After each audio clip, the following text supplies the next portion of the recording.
Hello दोस्तों, आइए देखते हैं एक प्रश्न। सिद्ध कीजिए कि निम्नलिखित संख्या अपरिमेय है और हमें संख्या दी है अंडर रूट के अंदर 5। तो हमें इसको क्या करना है सिद्ध, ये कि एक अपरिमेय संख्या है। अब इसको हम विरोधोक्ति द्वारा सिद्ध करेंगे। विरोधोक्ति मत का मतलब ये होता है कि हम ये मानकर चलते हैं, माना अंडर रूट के अंदर 5 जो है एक परिमेय संख्या है।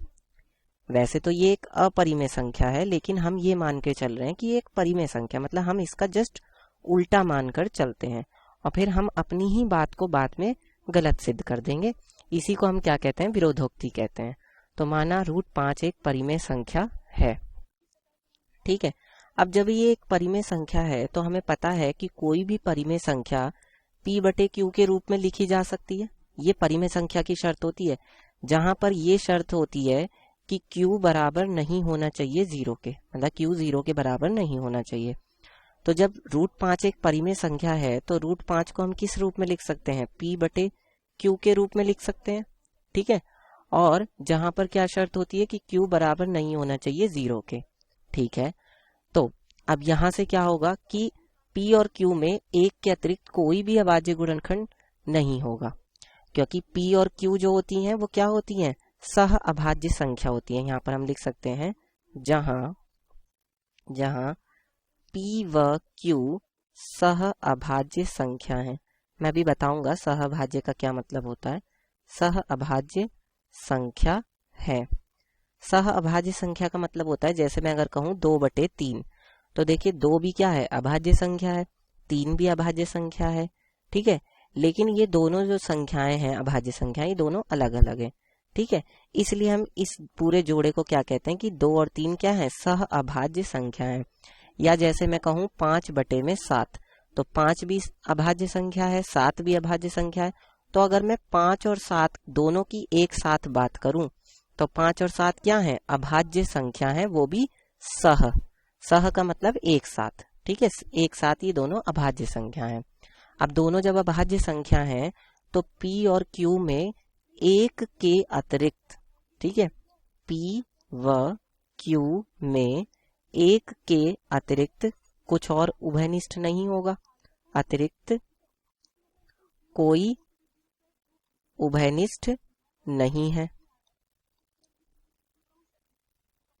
ना, कोई उभयनिष्ठ गुणनखंड, बल्कि कोई उभयनिष्ठ गुणनखंड नहीं है, ठीक है, कोई उभयनिष्ठ गुणनखंड नहीं है।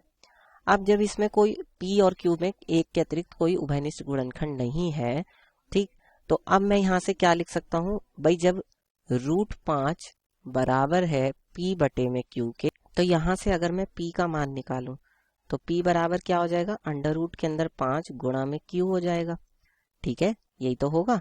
फिर अगर मैं क्या करूं, दोनों ओर वर्ग कर दूं, तो दोनों ओर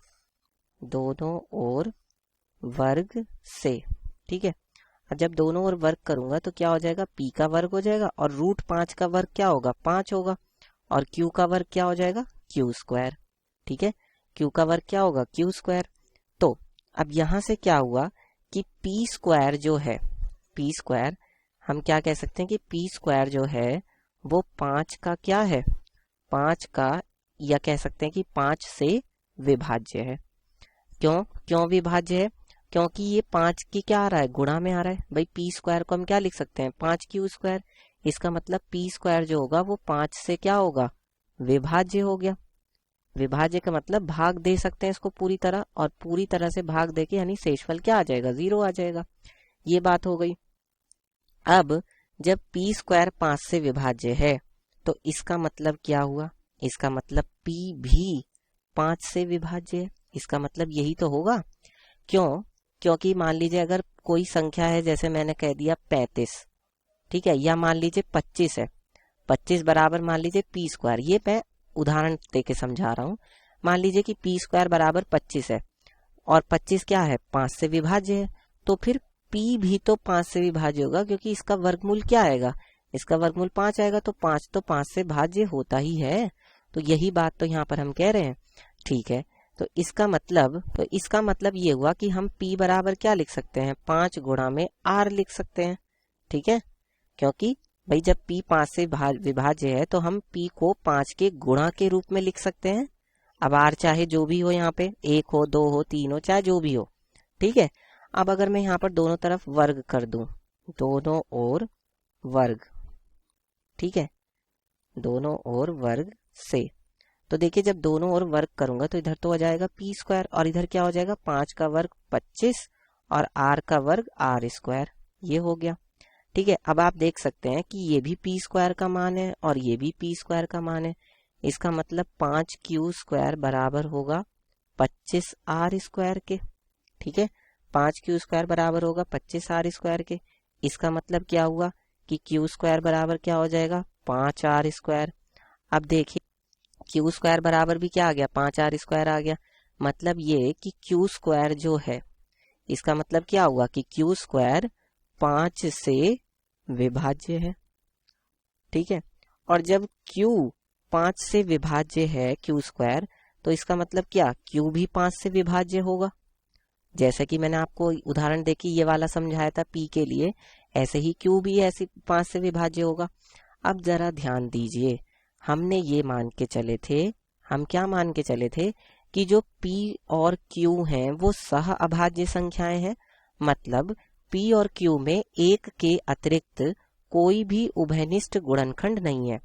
जबकि यहाँ पर क्या आ रहा है कि q भी 5 से विभाज्य है, ठीक है, और p भी 5 से विभाज्य है। ऐसा कैसे हो सकता है? मतलब हम जो मानकर चले थे उसका ठीक विपरीत आ रहा है।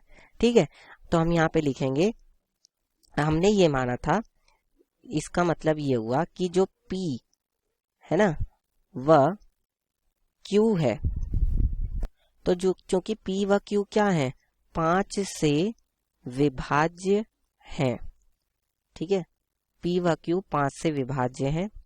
ठीक है, इसलिए यह हमारी कल्पना के क्या है विपरीत है।